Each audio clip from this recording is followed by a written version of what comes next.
चेन्नई की सड़कों पर साए साए सिर्फ सायरन नहीं गूंज रहे थे, बल्कि तमिलनाडु की किस्मत लिखी जा रही थी। 20 से ज्यादा गाड़ियों का काफिला खिड़की से बाहर हाथ हिलाते ओ पनीर सेल्वम और सामने अन्ना अरिवलयम का वो दरवाजा, जिसके खिलाफ ओपीएस ने दशकों तक जंग लड़ी। वो जंग खत्म हुई क्योंकि पनीर सेल्वम अब आधिकारिक रूप से अम्मा की एआईएडीएमके से स्टालिन की डीएमके की शरण में आ गए। तमिलनाडु में ओपीएस और स्टालिन की इस तस्वीर से खलबली मची हुई है। वही ओपीएस जो कभी अम्मा की तस्वीर जेब में रखकर चलते थे, आज करुणानिधि के बेटे स्टालिन के साथ मंच साझा कर रहे हैं। क्या ये अम्मा के वफादार सिपाही का आत्मसमर्पण है, या अपने वजूद को बचाने की आखिरी कोशिश, या वो जंग? अभी कोई नहीं कह सकता कि शून्य पर आ चुके ओपीएस स्टालिन के लिए 2026 की राह आसान करेंगे, या ये गठबंधन सिर्फ वक्त की मजबूरी है। राजनीति में ना कोई स्थायी दुश्मन होता है और ना ही कोई स्थायी दोस्त। जिस ओपीएस को कभी जयललिता का सबसे वफादार हनुमान कहा जाता था, आज वही ओपीएस मुख्यमंत्री एमके स्टालिन के गले मिल रहे हैं। इस एंट्री के पीछे सिर्फ हाथ मिलाना नहीं, ईपीएस को धूल चटाने की कसक छिपी हुई है। जिन्होंने अम्मा के जाने के बाद ओपीएस से पार्टी, पद और राजनीति सब कुछ झपट कर उन्हें बेसहारा कर दिया। डीएमके के लिए ओपीएस आना सिर्फ एक नेता का आना नहीं, बल्कि वोटों की खान हाथ लगना भी है। ओपीएस मतलब थेवर समुदाय का वोट बैंक। ओपीएस दक्षिण तमिलनाडु के ताकतवर थेवर समुदाय के सबसे बड़े नेता माने जाते हैं। करीब 40-50 सीटों पर थेवर के तेवर से चुनाव में हार जीत होती है।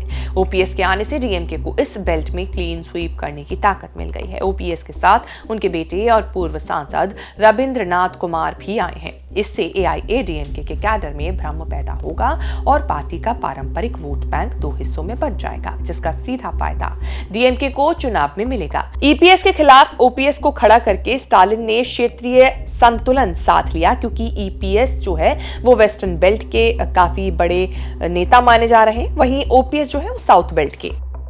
अब डीएमके के पास पश्चिमी तमिलनाडु के लिए अपनी ताकत है और दक्षिण के लिए ओपीएस जैसा चेहरा।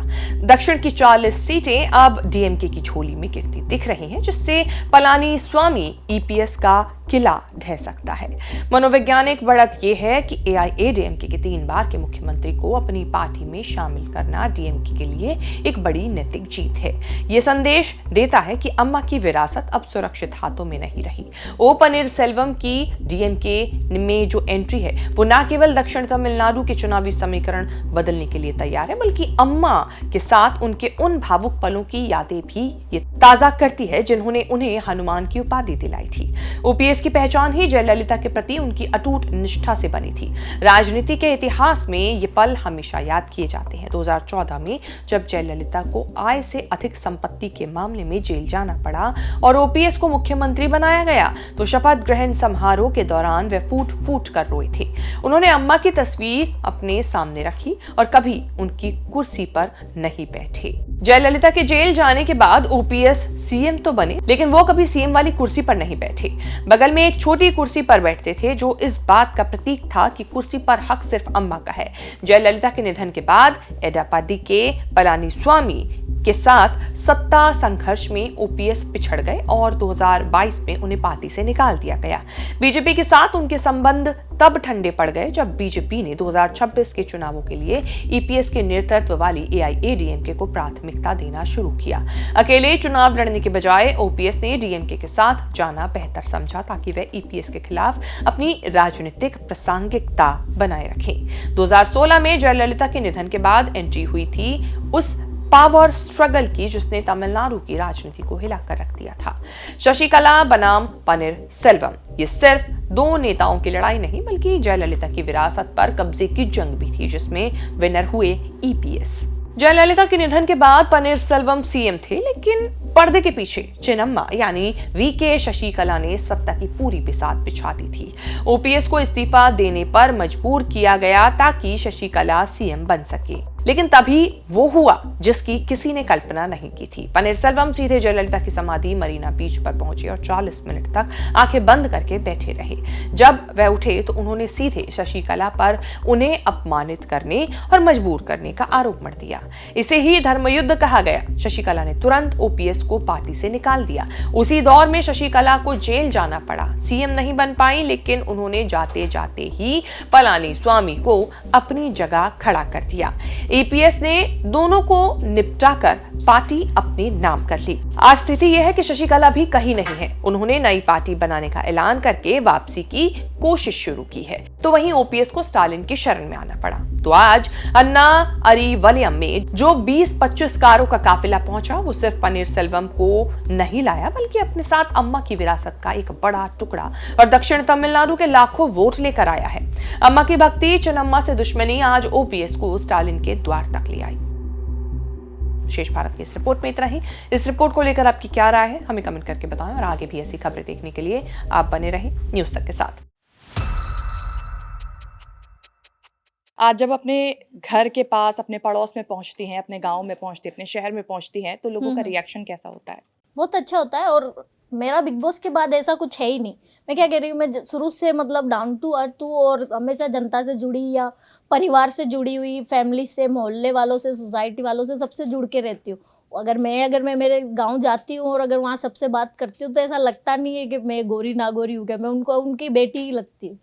कोई ऐसा खास मौका जब आपके पेरेंट्स को प्राउड फील हुआ हो कि ये हमारी बेटी है जिसे हमने कुछ समय के लिए कमरे में बंद किया था और आज ये हमारा नाम दुनिया भर में रोशन कर रही है? प्राउड फील मम्मी पापा तो है नहीं, वो चीज़ देखने के लिए शायद वो अगर होते तो मुझे भी बहुत खुशी होती, बट वो अभी नहीं है इस दुनिया में। पर हम उस चीज़ को कभी भुला भी नहीं पा रहे, और अगर वो होते तो मैं उस चीज़ को काफ़ी, आज भी अगर मैं होती ना कि वो अगर बेटी अगर बाप का नाम रोशन करती है तो वो जो प्राउड देखती है ना पापा की आंखों में, वो मैं हमेशा से मिस करती हूँ कहीं ना कहीं।